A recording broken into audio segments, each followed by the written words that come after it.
It's what got me to this point, having a deeper understanding of recovery and the step work. Also having a deeper understanding of myself and the truth. I can't bullshit myself.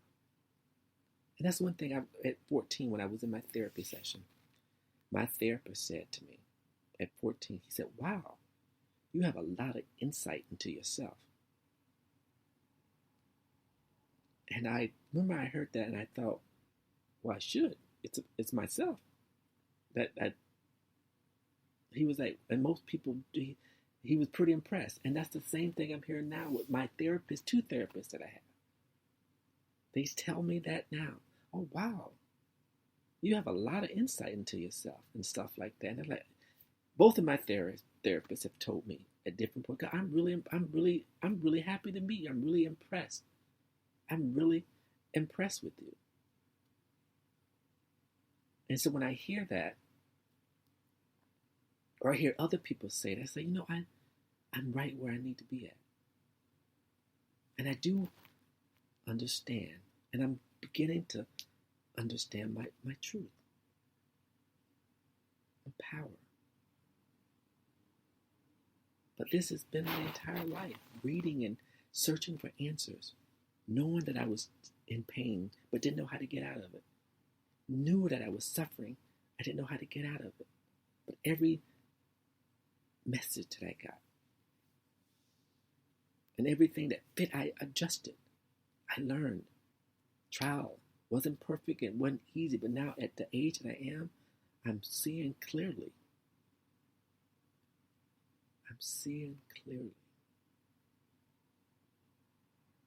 I'm seeing clearly. I also know that I can't hold on to my past.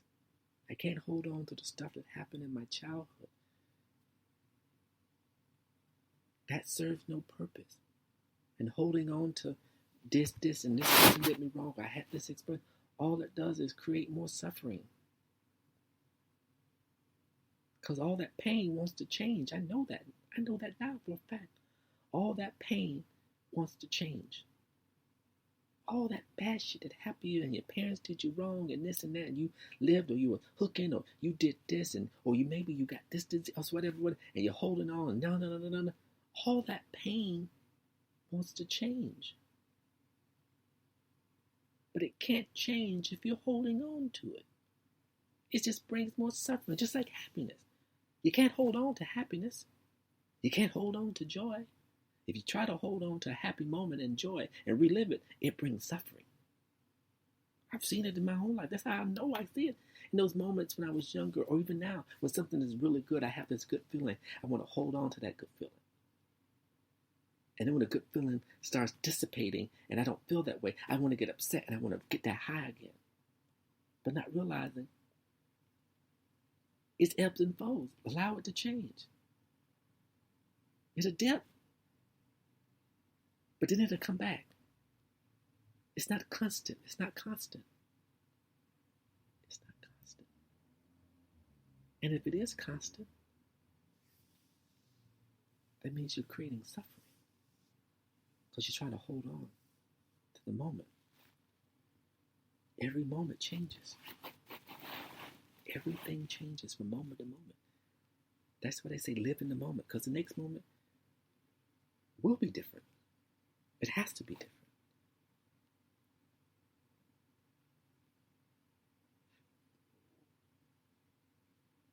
So I am ready to live in my truth. I'm black. I'm gay. I'm a kind person. I'm thoughtful. I'm passionate. I'm intelligent. I'm funny. I'm great in bed. I understand the importance of people and gratitude. I'm learning to be more grateful and gratitude. And I'm open with my feelings. I've never had a problem with being open with my feelings.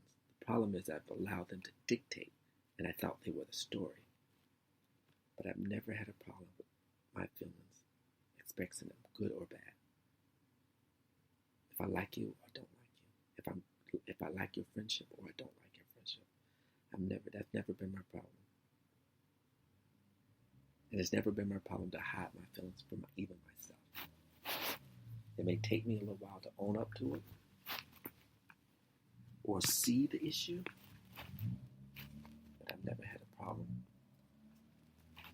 with not seeing me, even when I was hiding me and not seeing me. So I know that I'm going to get to do this. I'm going to get through this moment, and these feelings I have for my friend will pass. They will change.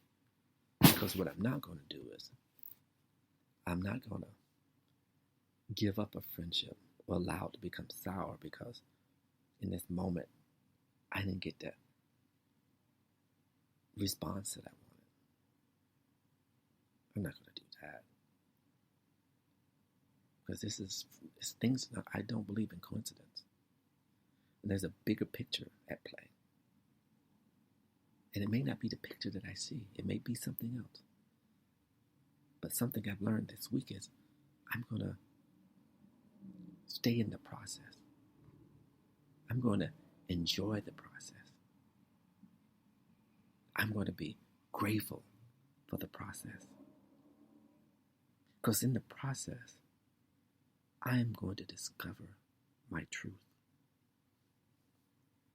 And I understand him and everyone else, my sponsor and my friends, they are all a reflection of what I believe about me. And they are in my life to help me to grow. I'm in this network, in this recovery process again, to help me to grow into my truth and my honesty.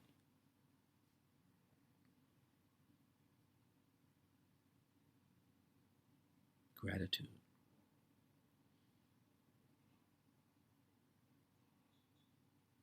Gratitude.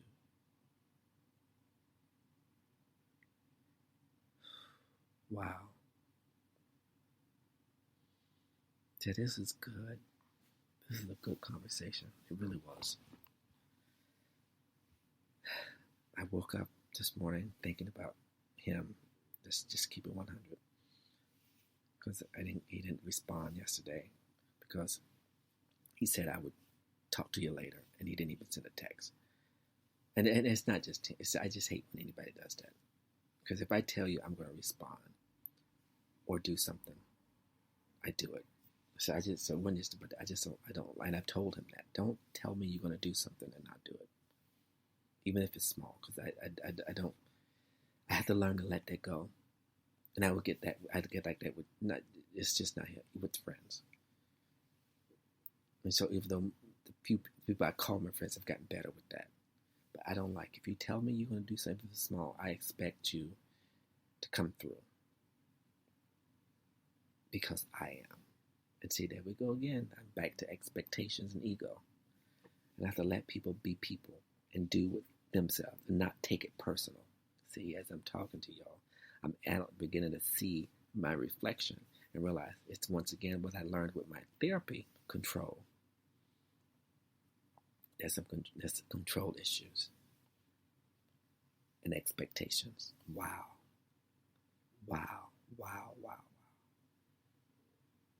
I'm going to fix them. I'm not one of those people who's going to try to fix them. Because I believe when you try, you're setting yourself up for failure. Because you hear people, well, I'm trying to be a nice person, but this person just really got to me. And and I had to flip and all that. But I'm trying to be, and then you hear constantly the same thing. You hear it in the rooms. I'm trying to be this. I'm trying to be this. And and I had to cuss this out and I had to do this. Or I'm trying to quit smoking, but I keep, I'm trying. But then I'm in my head, I'm like, no, you're not trying. You're not trying. That's bullshit. Just do it. You can't try to quit doing drugs. You can't try to quit doing drugs. When you're ready to quit, you quit. There's a process. So don't start saying you're trying to be a better person when you're not. And anytime somebody pisses you off, you fall back on, well, I was trying. Don't say you're trying to quit smoking and you're smoking because you're not trying to quit. If you're trying to quit, then quit. And there's a process. Live in the truth and honesty. And I told my friend that people are smoking because they're not dealing with the truth. They're not dealing with emotions. They're stuffing things. That's why people smoke. To stuff their emotions. To avoid their emotions. That's why they smoke. And once I realized that's what I was doing, I made changes. Also on my vacation, I did smoke. I did smoke because my buddy smoked. And guess what? When I got back home and I wasn't smoking, I was hit with the biggest fucking depression. And I wanted to kill myself. Because I was smoking on vacation, because I wasn't dealing with my feelings of inadequacy. I wasn't dealing with my feelings of my family. I wasn't dealing with my jealousy. I wasn't dealing with that I was on vacation with the guy that I'm madly in love with, and I was stuffing that and watching this. I wasn't dealing with any of that. So I was choosing to fucking smoke a cigarette. And smoke I did. Several. And when I got back home to New York, I knew I wasn't going to smoke. And all that emotions and all those feelings of feeling not good enough, not good enough in his presence or my family stuff hit me so hard, and I wanted to kill myself. And I realized it's because I was smoking. I was suppressing those feelings, and I didn't allow them to breathe. I didn't necessarily need to talk to him with him or anyone, but I needed to acknowledge them. I needed to be in the truth and honesty. And because I wasn't, when I got home, I was hit with this unmeasurable depression because I chose to avoid and live in a lie.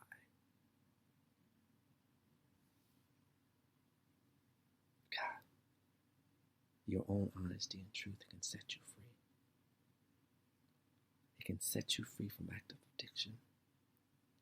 It can set you free from behaviors that are dimming your light. It can set you free from suffering and sadness. It can set you free from happiness and joy. It can set you free if you're living in honesty and truth.